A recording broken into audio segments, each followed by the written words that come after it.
Sir ఇప్పుడు కొంతమందికి మోకాళ్ళ నొప్పులతో పాటు వాపు కూడా ఉంటది. సో ఆ వాపు అనేది తాత్కాలికమా లేకంటే దీర్ఘకాలంగా కంటిన్యూ అవుతుందా?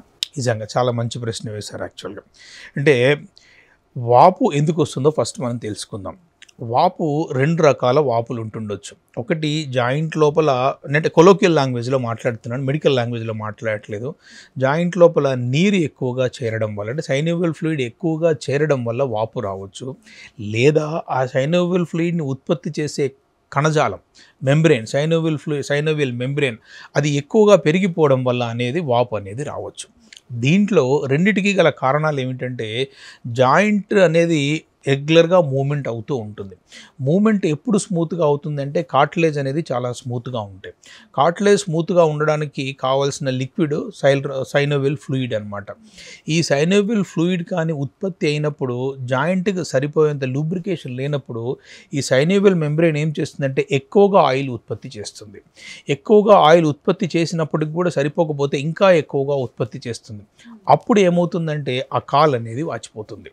సో ఎక్కువగా సైనోవియల్ ఫ్లూయిడ్ ఉత్పత్తి చేయడం గల కారణాలలో ఇంతకుముందు మనం మాట్లాడుకున్న యూరిక్ యాసిడ్ ఒకటి మెయిన్, తర్వాత రిపీటెడ్ జాయింట్ మూమెంట్ ఒకటి, జాయింట్కి దెబ్బ తగలడం ఒకటి, తర్వాత జాయింట్ లోపల ఉండే లిగమెంట్స్ కానీ కుషన్స్ కానీ కార్టిలేజెస్ పీసెస్ కానీ కట్ అయిపోవడం ఒకటి అనమాట. వీటి వల్ల సైనోవియల్ ఫ్లూయిడ్ అనేది ఇరిటేషన్ వల్ల ఎక్కువగా ఉత్పత్తి అవుతుంది, అవసరానికి ఎక్కువగా ఉత్పత్తి అవుతుంది. యూజువల్గా క్వాలిటీ సరిగ్గా లేనప్పుడు ఎక్కువగా ఉత్పత్తి అవుతుంది, అది వాపులాగా ఉంటుంది. ఈ లిక్విడ్ వాపు కాకుండా సాలిడ్ వాపు ఉంటుంది కొంతమందికి. సాలిడ్ వాపు ఏమిటంటే ఈ ఆయిల్ ఉత్పత్తి చేయడానికంటే ముందు టిష్యూ తనని తాను పెంచుకుంటుంది. ఫస్ట్ ఇప్పుడు 10 సెల్స్ ఉన్న టిష్యూస్ని 20 సెల్స్, 30 సెల్స్, 100 సెల్స్ వరకు పెంచుకున్నప్పుడు అది వాపుగా ఉంటుంది. ఇది తాత్కాలికమా కాదా, భయపడాలా అనేది అసలు మెయిన్ ప్రశ్న. నిజంగా చెప్పాలంటే ఇది తాత్కాలికం ఎప్పుడు అంటే దానికి సంబంధించిన ట్రీట్మెంట్ మనం ఫస్ట్ ఇమీడియట్గా మనం తీసుకుంటే. సో దెబ్బ తగలడం వల్ల వచ్చింది చాలా తాత్కాలికం, యూరిక్ యాసిడ్ పెరగడం వల్ల వచ్చింది చాలా తాత్కాలికం. సో కాజేటివ్ ఏజెంట్ ఏదైతే ఒక జాయింట్ లోపల కార్టిలేజ్ కట్ అయిపోవడం వల్ల వచ్చింది, ఇది తాత్కాలికంగా దానికి సంబంధించిన పూర్తి ట్రీట్మెంట్ తీసుకుంటే అప్పుడు తాత్కాలికం అవుతుంది, లేకపోతే that becomes very permanent. Joint లోపల కుషన్ కట్ అయిపోవడం వల్ల వచ్చింది, that becomes very permanent until unless it is treated. So అందుకని ఒక వాపు వచ్చినప్పుడు మనము దాని గురించిన అవగాహన ఫస్ట్ ఏంటంటే దేనివల్ల వచ్చింది అనేది మనం చెక్ చేసుకోవాలి. సో ఎక్యూట్ దెబ్బ తగలత వల్ల వచ్చింది అంటే ఇమీడియట్గా ఐస్ ప్యాక్ పెట్టడం కానీ రెస్ట్ కానీ తీసుకుంటే సరిపోతుంది. క్రానిక్గా చాలా రోజుల నుంచి వల్ల వస్తుంది అంటే యూజువల్గా లైఫ్ స్టైల్ హ్యాబిట్స్ వల్ల కానీ ఫుడ్ హ్యాబిట్స్ వల్ల కానీ వస్తుంది. ఇంకా ఒక్కొక్కసారి ఫీవరు, ఇన్ఫెక్షన్ తోటి కూడా వాపు అనేది రావచ్చు అనమాట.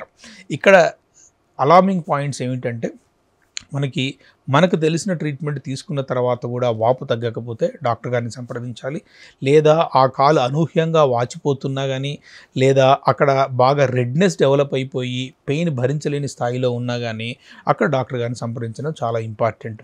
ఎందుకు ఈ పాయింట్ చెప్తానంటే కొన్ని రకాల క్యాన్సర్స్లలో వారాల్లోనే, రోజుల్లోనే వాపు బాగా పెరిగిపోతుంది. సో కణజాలం నుంచి, అంటే టిష్యూస్ నుంచి వాపు రావచ్చు, క్యాన్సర్ రావచ్చు, తర్వాత ఎముక నుంచి కూడా క్యాన్సర్ రావచ్చు అనమాట. ఇది వెరీ రేర్. కాకపోతే మనం చెప్పేది దాంట్లో 100% ఇన్ఫర్మేషన్ ఉండాలని ఈ పాయింట్ కూడా యాడ్ చేసి చెప్తున్నాను అనమాట.